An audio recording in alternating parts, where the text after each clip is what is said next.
Nah, sahabat Kisara, pada video kali ini kita akan bahas satu topik seputar perkebunan kelapa sawit, yaitu bagaimana kita supaya dapat meningkatkan efektivitas dari penyerapan unsur hara atau penyerapan pupuk yang kita aplikasikan. Nah, bahwasanya pupuk ini dilakukan penyerapan oleh akar-akar tanaman. Tentunya akar tanaman yang aktif melakukan penyerapan itu adalah akar tersier, atau bahasa pertanian atau bahasa biologinya adalah feeding root atau akar makanan. Nah, akar makanan atau feeding root ini adalah akar-akar serabut, makanya dikatakan akar tersier, ya. Itu akar utamanya kan dikatakan akar primer, ya, yang besar-besar yang muncul langsung dari bonggol dari tanam kelapa sawit. Kemudian cabangnya itu akar sekunder. Kemudian dari akar sekunder itu akan muncul akar yang lebih kecil lagi, lebih halus lagi, yaitu akar tersier atau dikatakan akar feeding root. Nah, semakin banyak akar feeding root ini, maka nanti penyerapan akan unsur hara ataupun akan pupuk yang kita aplikasikan itu semakin baik. Nah, sekarang tugas kita sebagai petani ataupun sebagai planter gitu ya, maka kita harus siapkan keberadaan dari akar tersier ini atau akar feeding root ini sebaik-baiknya atau sebanyak-banyaknya. Nah, apa yang kita lakukan?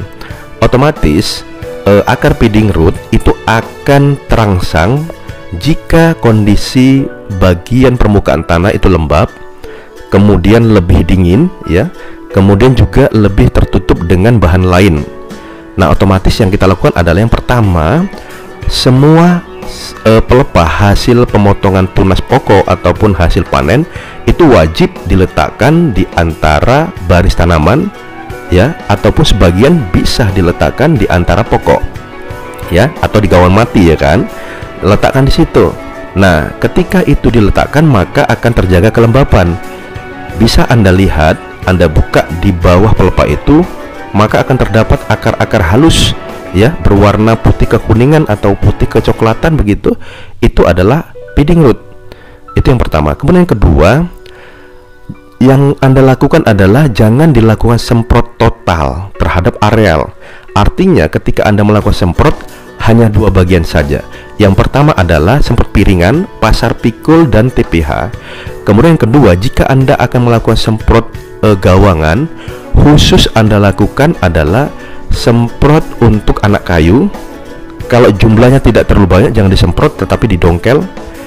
Kemudian jika ada populasi lalang ataupun ya rumpunan lalang itu disemprot. Kalau sedikit jumlahnya di whipping. Jadi artinya kita sedikit menggunakan yang namanya racun begitu.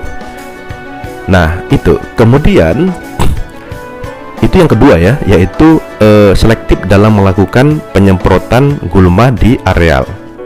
Yang ketiga Anda lakukan adalah Anda tingkatkan pemakaian pupuk organik, contoh kompos, kemudian juga bisa janjang kosong gitu, kemudian abu janjang ataupun jenis bahan organik lainnya. Nah, itu ditebar di antara pokok, ya, secara satu lapis. Nah, itu nanti akan meningkatkan jumlah feeding root.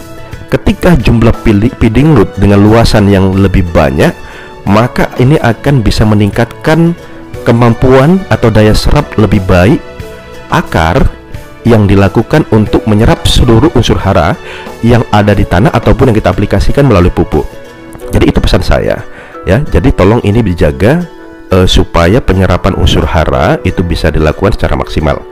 Jangan lupa Anda berikan di komentar, di kolom komentar, pertanyaan ataupun informasi yang bisa mendukung channel ini. Terima kasih. Assalamualaikum warahmatullahi wabarakatuh.